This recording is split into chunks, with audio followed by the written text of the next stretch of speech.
في القرآن المجيد والفرقان الحميد. أعوذ بالله من الشيطان الرجيم. بسم الله الرحمن الرحيم. إنا أعطيناك الكوثر فصل لربك وانحر إن شانئك هو الأبتر. صدق الله العظيم. وقال النبي الحبيب صلى الله عليه وسلم: والله لو وضع الشمس في يميني والقمر في يساري على أن أترك هذا الأمر ما تركته حتى أموت، أو كما قال عليه الصلاة والتسليم. سبحان ربك رب العزة عما يصفون وسلام على المرسلين والحمد لله رب العالمين. اللهم صل على سيدنا محمد وعلى آل سيدنا محمد وبارك وسلم. اللهم صل على سيدنا محمد وعلى آل سيدنا محمد وبارك وسلم. اللهم صل على سيدنا محمد وعلى آل سيدنا محمد وبارك وسلم.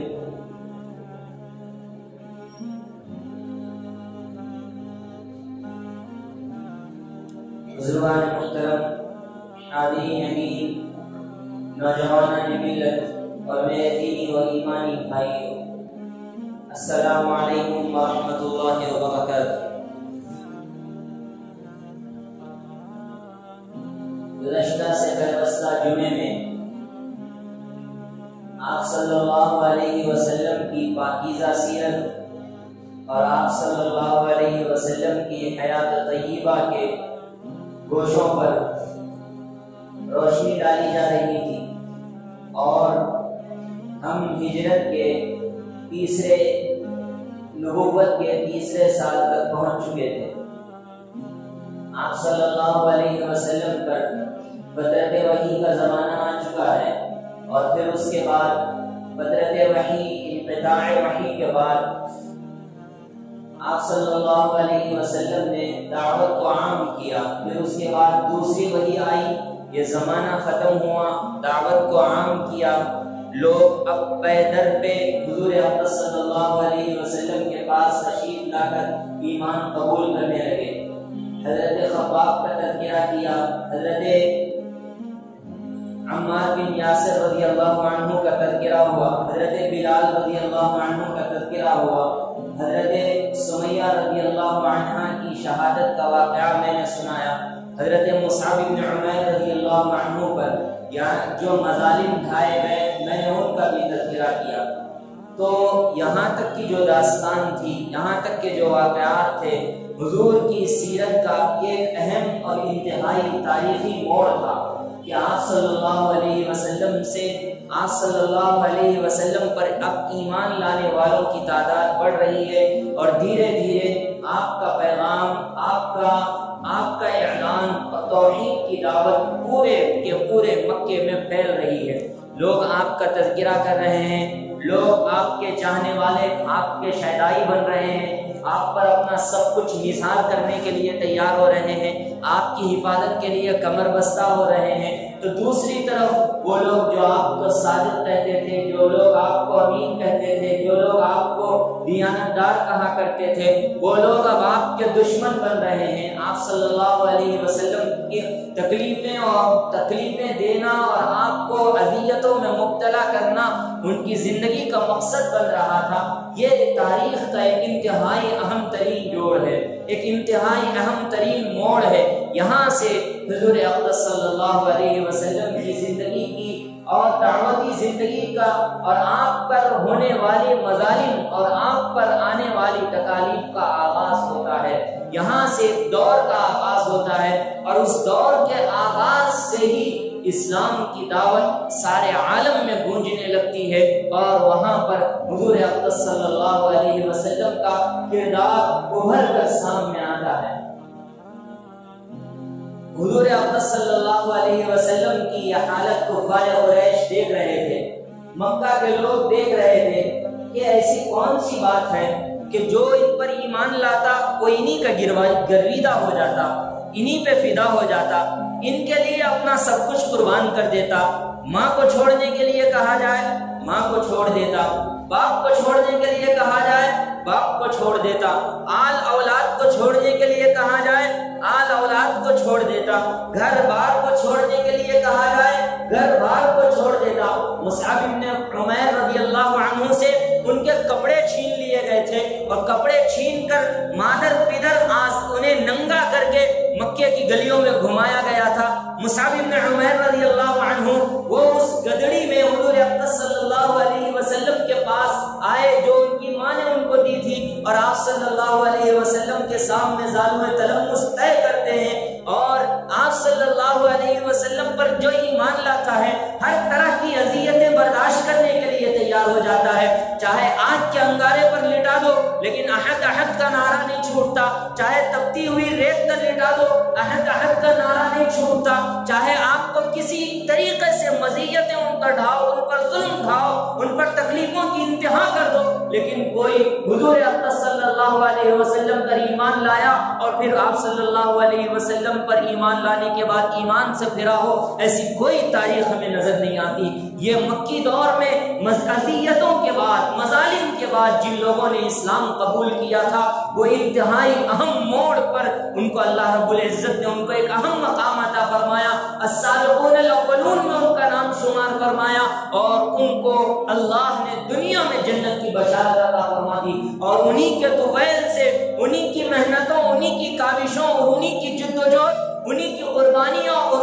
انہی کے خون کا ثمرہ ہے کہ آج دنیا کے ہر خطے میں اسلام کی روشنی پھیلی ہوئی ہے، دنیا کے ہر خطے میں ایک مسجد آباد ہے، دنیا کے ہر خطے میں آپ کہیں بھی چلے جائیے مسجد کے منبر و محراب سے اذانوں اور اقامت کی صدائیں سنائی دیتی ہیں، تو وہ ان اصحاب کا، ان حضور اقدس صلی اللہ علیہ وسلم کے صحابہ کرام کی قربانیوں کا ثمرہ ہے، جنہوں نے سب کچھ چھوڑ کر حضور اقدس صلی اللہ علیہ وسلم کے دین کو اپنایا تھا۔ آپ صلی اللہ علیہ وسلم کی یہ صورتحال کو جب کفار قریش نے دیکھا بہت پریشان ہوئے، اور اس پریشانی کے عالم میں مکے کے اندر کعبے کے اطراف میں قریش مکہ اور مکے کے کچھ سردار جمع ہوئے، اور جمع ہو کر ایک پلاننگ کی اور کہا کہ اگر یہ ایسے ہی چلتا رہے گا تو پورا کا پورا مکہ حضور اقدس صلی اللہ علیہ وسلم پر، یہ محمد کا گرویدہ ہو جائے گا، ان پر ایمان لائے گا اور ہمارے معبودوں کو برا بھلا کہے گا، ہم جو اپنے آبا و اجداد کے دین پر قائم ہیں اس دین پر ہمارا باقی رہنا مشکل ہو جائے گا، اس لیے اس دعوت کو روکنا ہوگا، اس مشن کو کمزور کرنا ہوگا اور اس پیغام پر روک لگانی ہوگی۔ اس کی تیاری کے لیے انہوں نے ایک میٹنگ کی، اس میٹنگ میں بڑے بڑے کفار قریش آئے اور آ کر عتبہ ابن ابو لہب کو حضور اقدس صلی اللہ علیہ وسلم کے پاس بھیجا۔ آپ صلی اللہ علیہ وسلم کے پاس وہ آیا اور آ کر حضور اقدس صلی اللہ علیہ وسلم سے یہ پوچھا، کیا آپ مال چاہتے ہیں؟ ہم آپ کو مال دے دیں گے۔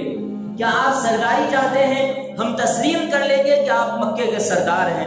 آپ صرف مکے کی سرداری پر خوش نہیں ہوتے، ہم آپ کو پورے عرب کا سردار بنا دیں گے۔ اگر آپ کو کسی خوبصورت لڑکی سے نکاح کرنا ہے، ہم پورے عرب میں، بلکہ آپ جہاں سے کہیں گے ہم وہاں جائیں گے، ایک خوبصورت لڑکی آپ کے لیے لائیں گے، اس سے آپ کا نکاح کر دیں گے۔ آپ کی ہر شرط منظور ہوگی، لیکن ہماری ایک شرط آپ کو ماننی ہوگی، وہ شرط یہ ہے کہ آپ اس دعوت کو روک دو، اس پیغام کو روک دو، اس دعوت کو روک دو اور اس پیغام کو روک دو۔ بس ایک ہی شرط، اس دعوت کو روک دو، اس پیغام کو روک دو۔ لا الہ الا اللہ محمد رسول اللہ کی جو صدا آپ نے مکے کے گلیوں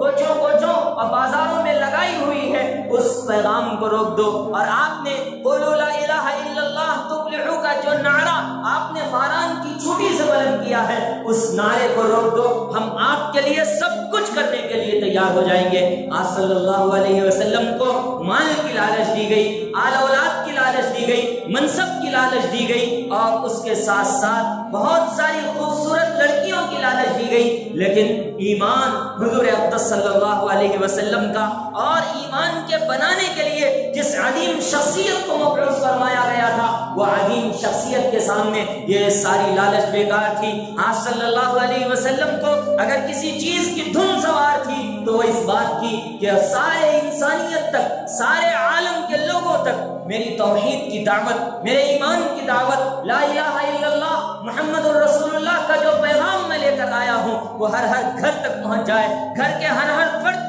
تک پہنچ جائے، کیا بوڑھا، کیا بچہ، کیا جوان، کیا بوڑھا، کیا عورت، کیا مرد، ہر کوئی اس دعوت کے تحت آ جائے اور اس پیغام کو ہمیں لے کر چلنا ہے، اس پیغام کو ہمیں ساری دنیا میں پھیلانا ہے۔ اس لیے آپ صلی اللہ علیہ وسلم نے اس کی باتوں پر کوئی توجہ نہیں دی اور توجہ نہ دے کر سورہ مریم کی ابتدائی آیات تلاوت کرنے لگے۔ کاف ہا یا عین صاد ذکر رحمت ربک عبدہ زکریا اذ نادى ربه نداء خفيا قال رب إني وهن العظم مني واشتعل الرأس شيبا ولم أكن بدعائك ربي شقيا۔ یہ آیات پڑھ رہے تھے ابو لہب کا جو لڑکا ہے عتبہ اپنی کانوں میں انگلیاں رکھ رہا ہے، مکے میں حضور اقدس صلی اللہ علیہ وسلم تشریف فرما رہے ہیں، وہ کہہ رہا ہے کہ آپ خاموش بیٹھیے، اب نہ پڑھیے، مجھ پر رحم کھائیے، اگر میں اس دعوت کو اور آپ کے لائے ہوئے اس کلام کو اگر میں سنتا رہوں گا میں پاگل ہو جاؤں گا،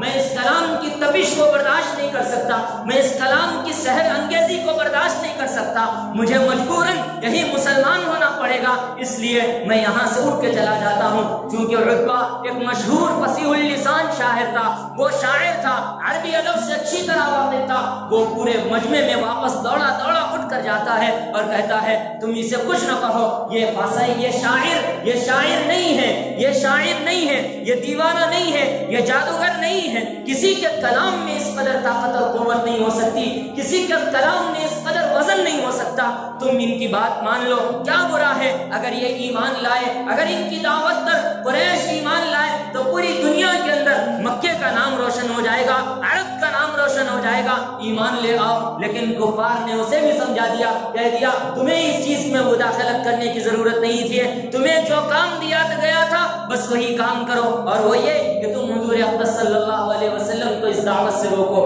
جب کفار قریش نے، کفار مکہ نے یہ دیکھ لیا کہ آپ صلی اللہ علیہ وسلم پر لالچ کا کوئی اثر نہیں پڑ رہا ہے، مال اور عہدے کا کوئی اثر نہیں پڑ رہا ہے، تو پھر قریش مکہ کے بڑے بڑے سردار ایک جگہ پھر جمع ہوتے ہیں، اور جمع ہو کر اس میں عاص بن وائل ہے، ابو لہب ہے، ابو جہل ہے، عتبہ ہے، شیبہ ہے، ولید بن مغیرہ ہے اور عاص بن ہشام ہے، یہ پورے کے پورے مکہ کے بڑے بڑے سردار ایک جگہ جمع ہو کر یہ مشورہ کرتے ہیں کہ ہمیں اس دعوت کو روکنا ہے اور اس کے لیے ہمیں کچھ نہ کچھ کرنا ہے۔ پھر یہ کہ وہ سارے کے سارے لوگ مل کر ابو طالب کے پاس آتے ہیں۔ ابو طالب اگرچہ حضور اقدس صلی اللہ علیہ وسلم پر ایمان نہیں لائے، آپ صلی اللہ علیہ وسلم کی دعوت توحید کو انہوں نے قبول نہیں کیا، لیکن وہ حضور کے حامی تھے، حضور پر کوئی تکلیف آتی تھی وہ اس تکلیف کو برداشت نہیں کر سکتے تھے، حضور پر کوئی مشقت آتی تھی اس مشقت کو وہ برداشت نہیں کر سکتے تھے۔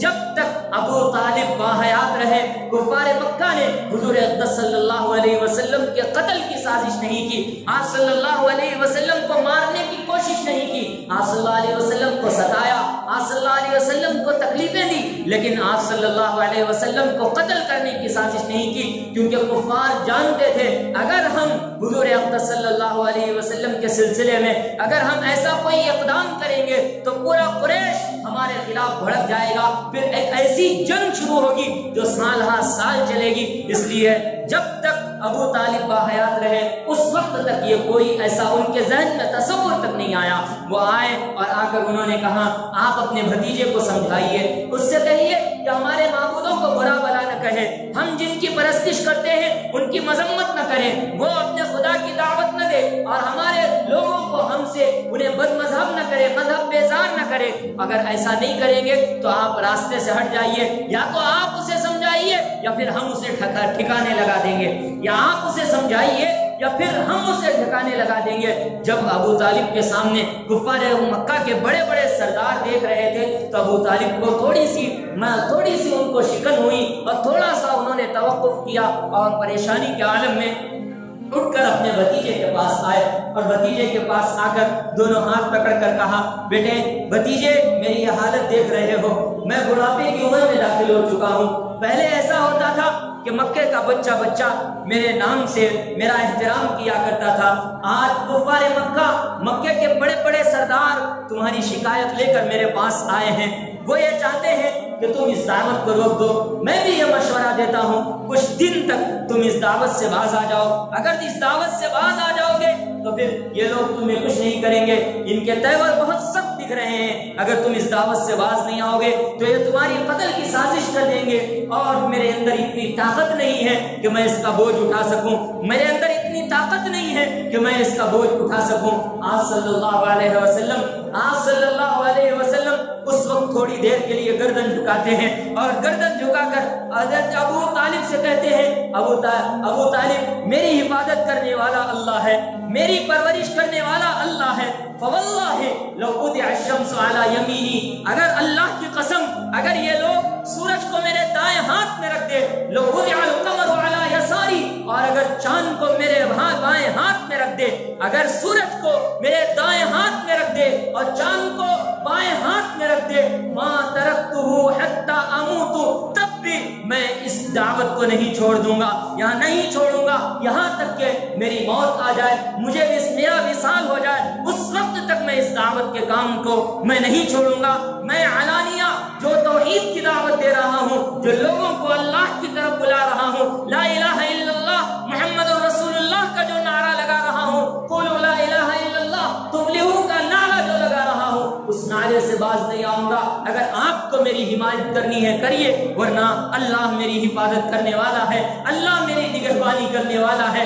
اللہ میری نگہداشت کرنے والا ہے۔ یہ کہہ کر حضور اکرم صلی اللہ علیہ وسلم وہاں سے آپ دیدہ آنکھوں کے ساتھ اٹھ کھڑے ہوتے ہیں۔ یہ سن کر ابو طالب پہ ایک رقت طاری ہوتی ہے، رقت طاری ہونے کے بعد وہ حضور اکرم صلی اللہ علیہ وسلم سے کہتے ہیں، بھتیجے تمہیں جو کرنا ہے کرو، تمہیں جو کرنا ہے کرو، میں آخری دم تک تمہارے ساتھ کھڑا رہوں گا، میں آخری دم تک تمہاری حمایت کرتا رہوں گا۔ کفار قریش سے تم ان کی طرف سے بے فکر ہو جاؤ، وہ تمہیں تکلیف نہیں پہنچا سکیں گے، کیونکہ تمہارے پیچھے تمہارا چچا ابو طالب کھڑا ہوا ہے۔ میں یہاں پر رک کر ایک بات کہنا چاہتا ہوں ابو طالب کے ایمان کے مسئلے میں، کہ اللہ کے نبی صلی اللہ علیہ وسلم کو کس قدر داعیہ تھا کہ یہ وہ چاچا جنہوں نے پوری زندگی میری حفاظت کی، یہ چاچا جنہوں نے میرا اپنا سب کچھ مجھ پر قربان کر دیا، یہ چاچا جو جب تک میں دسترخوان پہ حاضر نہ ہوتا تھا منہ میں اپنا لقمہ نہیں اٹھایا کرتے تھے، ان کو دعوت ایمان دے دیا جائے،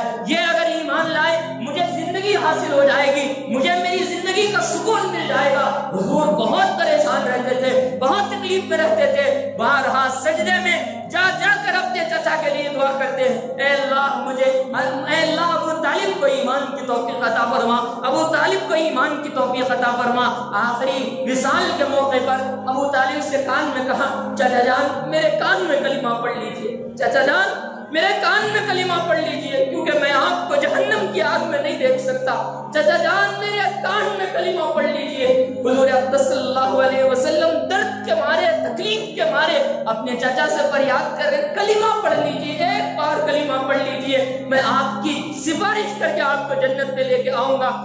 میں آپ کو جہنم کی آگ میں جلتا ہوا نہیں دیکھ سکتا۔ اس وقت ابو طالب پھر یہ وہاں پہ ان کا داعیہ یہ ہوتا ہے کہ وہ ایمان کو قبول کر لیں، پھر ابو لہب اور ابو جہل ان کو بہکاتے ہیں، اور بہکا کر یہ کہتے ہیں کہ تم اس چیز کے لیے نہیں بنے ہو، کیا تم اپنے آبا و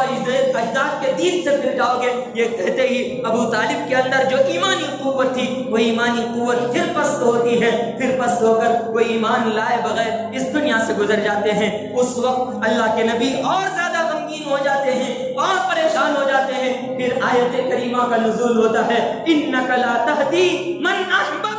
ولکن اللہ یہدی من یشاء، انک لا تہدی من احببت، اے میرے محبوب آپ جس سے محبت کرتے ہیں آپ اس کو ہدایت نہیں دے سکتے، آپ اس کو ہدایت نہیں دے سکتے، انک لا تہدی من احببت،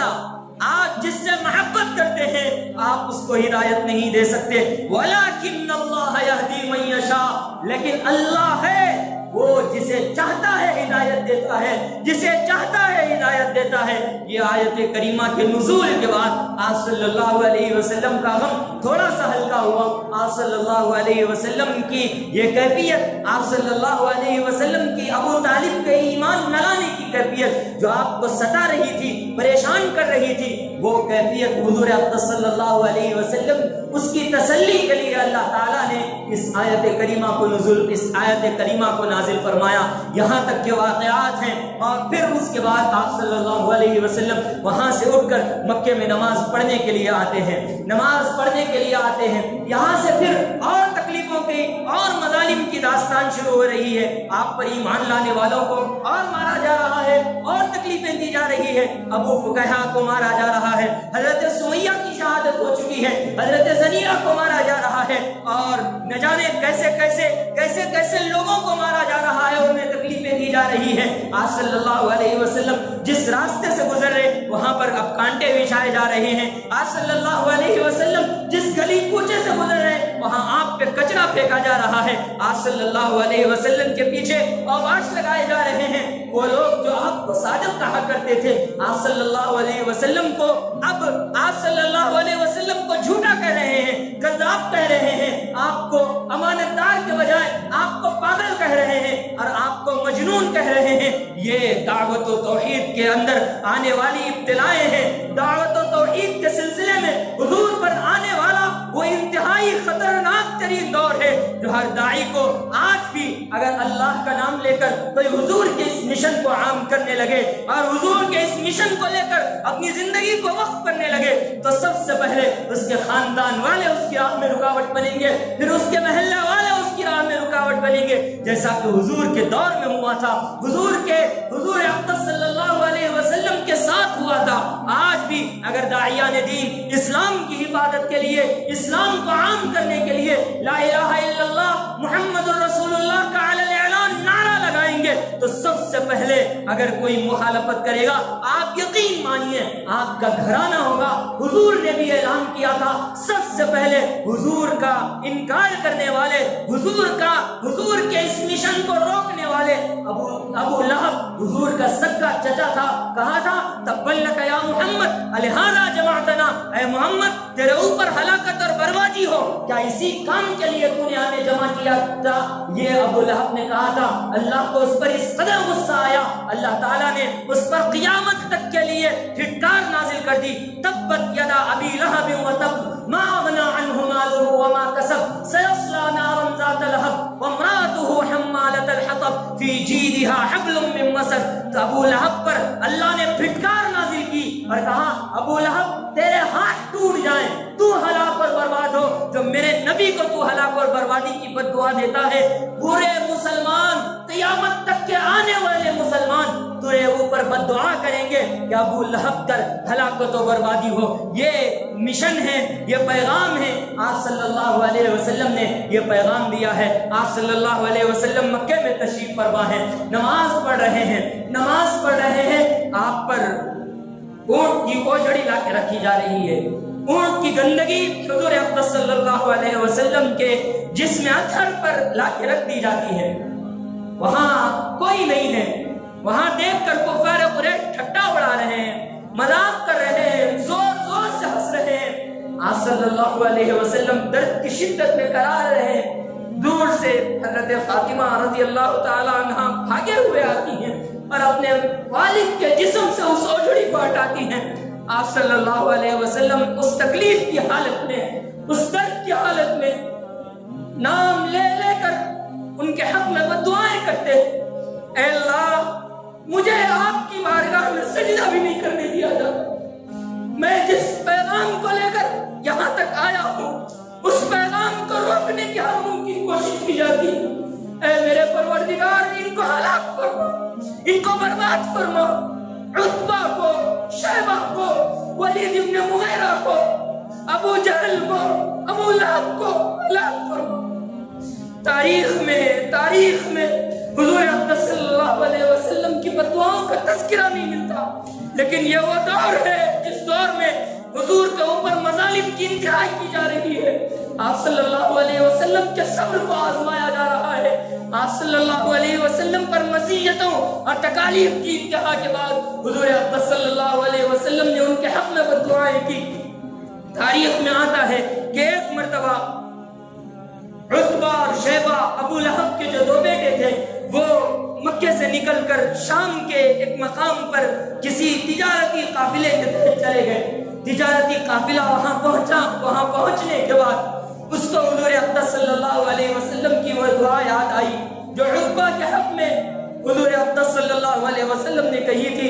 اللہم سلط علیک کلبا من کلاب. اے اللہ اس پر کتوں میں سے ایک کتا مقرر کر دیجئے جو اس کی جان لے لے. کتوں میں سے ایک کتا اس پر مسلط فرما دیجئے. آپ صلی اللہ علیہ وسلم کو کس قدر تکلیف دی گئی. یہ دعوت کے پیغام کو روک دو ورنہ ہم آپ کے 2 بیٹیوں سے آپ کا نکاح توڑ دیں گے. ابھی دعوت کا پیغام نہیں ہوا تھا. ابھی حضور نے دعوت نہیں دی تھی. اس دور میں ابو لہب کے 2 بیٹوں سے حضور کی 2 صاحبزادیوں کا نکاح طے ہوا تھا. عتبہ اور شیبہ سے حضور اقدس صلی اللہ علیہ وسلم کی 2 صاحبزادیاں حضرت رقیہ اور حضرت ام کلثوم، یہ 2 صاحبزادیوں کا نکاح طے ہوا تھا. یہ دعوت حضور نے نہیں روکی. ابو لہب نے کہا کہ تم ان سے نکاح توڑ دو، تم حضور اقدس صلی اللہ علیہ وسلم کی صاحبزادیوں کو بیوہ کر دو. شاید پھر کوئی ان پر ایمان نہیں آئے گا. لوگ ان سے نفرت کرنے لگیں گے، لوگ ان سے دور بھاگنے لگیں گے. آپ صلی اللہ علیہ وسلم کو جب اس واقعے کی اطلاع ملی، حضور کی شدت اور حضور کی تکلیف اور بڑھ گئی. حضور اقدس صلی اللہ علیہ وسلم نے اس وقت ابو عتبہ کو بددعا دی تھی. اللہم سلط علیک کلبا من کلابک. اے اللہ اس پر کتوں میں سے کتا مقرر فرما دیجئے. وہی سفر شام کے اس سفر میں پورے کے پورے لوگوں کو یہ کہتا ہے. عتبہ وہ دعا یاد آتی ہے، مجھے اپنی موت کا ڈر ہو رہا ہے، میری جان کے اکھڑنے کا ڈر ہو رہا ہے، اس لیے میں کونے میں نہیں سوؤں گا، مجھے بیچ راہ میں سلائیے. میرے اطراف میں پورے لوگ چوکیداری کیجئے اور میرے اطراف میں رہیے، میرے سامنے نہ مجھے کونے میں نہ رکھیے. روایت میں آتا ہے کہ حضور اقدس صلی اللہ علیہ وسلم کی اس دعا کی وجہ سے جنگل کی اس تاریکی میں ایک شیر نے ابو عتبہ پر حملہ کیا اور عتبہ پر حملہ کر کے اسے چیر پھاڑ دیا اور چیر پھاڑ کر اس کا کام تمام کر دیا. روایت میں یہ بھی آتا ہے کہ وہ لوگ جو حضور اقدس صلی اللہ علیہ وسلم کو تکلیفیں دے رہے تھے، عقبہ ابن ابی معیط جس نے وہ جھڑی لا کر آپ صلی اللہ علیہ وسلم کے جسم پہ رکھی تھی اور آپ صلی اللہ علیہ وسلم نے جن کا نام لے لے کر بددعائیں دی تھی، وہ سارے کے سارے احد کفار مکے کے جو مکے کے بعد ہجرت کے بعد جو واقعہ پیش آیا، جنگ پیش آئی جنگ بدر میں، ان ساروں کا اللہ تعالیٰ نے بدلہ چکایا. وہ سارے کے سارے کفار جہنم رسید ہوئے. یہ اعلان ہے آپ صلی اللہ علیہ وسلم کی دعوت کے پیغام ہے. میرے بھائیوں، یہ جو دین ہم تک پہنچا ہے، اس دین کی قدر کیجئے، اس دین کو اپنے سینے سے لگائیے. حضور اقدس صلی اللہ علیہ وسلم ہیں، کائنات کے سردار ہیں. کائنات آپ صلی اللہ علیہ وسلم کے لیے ہی تو کائنات بنائی گئی ہے. لولا کلمہ خلقت الافلاق. اگر پیغمبر آپ کو نہیں پیدا کرنا ہوتا تو یہ کچھ نہ پیدا کیا جاتا. نہ سورج میں روشنی ہوتی، نہ چاند میں چاندنی ہوتی، نہ زمین ہوتے، نہ آسمان ہوتے. لیکن اس دین کے لیے اس قدر قربانیاں پیغمبر سے مانگی جا رہی ہے. یہ دین ہمیں مفت میں مل گیا، ماں کی وراثت میں ہمیں مل گیا، اس لیے ہمیں اس دین کی قدر نہیں. ہمیں نماز پڑھنے کی فرصت نہیں ہے، ہمیں روزہ رکھنے کی فرصت نہیں ہے، ہمیں دین کے لیے اپنے آپ کو قربان کرنے کی فرصت نہیں ہے. میرے بھائیوں، اس پیغام کو سمجھو، اس پیغام کو سمجھو. اس دین کے لیے سب کچھ قربان کرنے کے لیے تیار ہو جاؤ، لیکن اس دین کو قربان نہ کرو، اس دین کو قربان نہ کرو، اس دین کو قربان نہ کرو. آج ہم اس دین کو قربان کر دیتے ہیں لیکن اپنی خواہشات کو قربان نہیں کرتے. اپنی خواہشات کو ہم نہیں روکتے. اب اس دین کو قربان نہ ہونے دو. بہت مشقتوں کے بعد، بہت اذیتوں کے بعد، بہت پریشانیوں کے بعد یہ دین ہم تک پہنچا. اس دین کی قدر کیجئے. محشر میں اگر حضور ہمارا دامن پکڑ کر سوال کر لے کہ اس دین کے لیے مجھے اتنی تکلیفیں دی گئی تھی، بتاؤ تم میرا نام لیا کرتے تھے، کیا تم نے قربانی دی؟ کیا تم نے قربانی دی؟ 1 منٹ کے لیے دل پہ ہاتھ رکھیے، سوال کیجئے، دل پہ ہاتھ رکھیے اور پوچھئے کیا اس جواب کے لیے ہم تیار ہیں؟ کیا ہم اس کا جواب دے سکتے ہیں؟ کیا ہم اس کا جواب دے سکتے ہیں؟ تھوڑی دیر کے لیے اس دنیاوی جھمیلوں سے باہر نکلیے. تھوڑی دیر کے لیے گردن جھکا کے تصور کیجئے کہ ایک دن مرنا ہے، ایک دن اللہ کے سامنے پیش ہونا ہے، ایک دن حضور اقدس صلی اللہ علیہ وسلم کے دربار میں حاضری دے دی، ہم وہاں کیا منہ دکھائیں گے؟ یہ دنیاوی جھمیلوں سے آزاد ہوئیے، حضور کے پیغام کو سنیے، حضور کی زندگی کو سنیے اور اس زندگی کو اپنی زندگی بنانے کی کوشش کیجیے، حضور کی صبح شام کو اپنی زندگی بنانے کی کوشش کیجیے، اپنی ذاتی خواہشات کو چھوڑیے، زنا سے، شراب سے، جوے سے، سود سے، جھوٹ سے، رشوت سے، چغلخوری سے، غیبت سے، معاشرہ جن برائیوں میں جوجھ رہا ہے اس معاشرے کو پاک کیجیے، ایک وہ امت بنیے جس امت پر حضور کو فخر ہو۔ میں حضور اقدس صلی اللہ علیہ وسلم کا وہ پیغام آپ تک سنانے والا حضور کا ایک نمائندہ ہوں جو ممبر کے اس پیغام کو آپ تک پہنچا رہا ہے۔ میری بات اگر آپ کے دل کے کسی گوشے تک پہنچتی ہے تو برائے کرم اپنے اس دین کو قربان نہ ہونے دیجیے، یہ دین بہت اہمیت کا حامل ہے، اس دین کے لیے جو قربانیاں دی گئی ہیں وہ بہت خطرناک ہیں، ہم سے وہ قربانیاں نہیں مانگی جا رہی ہیں، لیکن اس دین کے لیے ہمیں اپنے جذبات کی، اپنے خواہشات کی، اپنے آل اولاد کی اور اپنا سب کچھ اس دین کے لیے قربان کرنے کے لیے تیار ہو جاؤ، تب جا کر ہماری حقیقی زندگی کامیابی کی راہ ہو سکتی ہے۔ اللہ پاک اس دین کی حفاظت فرمائے، اس دین کی حفاظت فرمائے۔ حضور اقدس صلی اللہ علیہ وسلم کی ذات گرامی پر پوری امت کی طرف سے کروڑوں درود، کروڑوں سلام حضور اقدس صلی اللہ علیہ وسلم کی بارگاہ تک پہنچائے۔ حضور اقدس سلام اس پر کہ جس نے بے قصوں کی دستگیری کی، سلام اس پر کہ جس نے بادشاہی میں فقیری کی، سلام اس پر کہ اسرار محبت جس نے سمجھائے، سلام اس پر کہ جس نے زخم کھا کر پھول برسائے، سلام اس پر کہ جس کے گھر نہ چاندی تھی نہ سونا تھا، سلام اس پر کہ ٹوٹا بوریا جس کا بچھونا تھا۔ اس حضور اقدس صلی اللہ علیہ وسلم کی ذات گرامی پر پوری امت کی طرف سے کروڑوں کروڑ درود و سلام کی بارشیں ہوں، اور پورے صحابہ کرام جنہوں نے اس دین کو ہم تک پہنچانے کے لیے جو قربانیاں انہوں نے برداشت کی ہے، ان کی قربانیوں کا اللہ کی بارگاہ میں بہترین اجر اللہ پاک انہیں عطا فرمائے اور ہمیں اس دین کی قدر کرنے کی توفیق عطا فرمائے۔ آمین یا رب العالمین۔ وصلی اللہ تعالی علی نبینا الکریم محمد وآلہ وصحبہ اجمعین۔ سبحان ربک رب العزة عما یصفون وسلام علی المرسلین والحمد للہ رب العالمین۔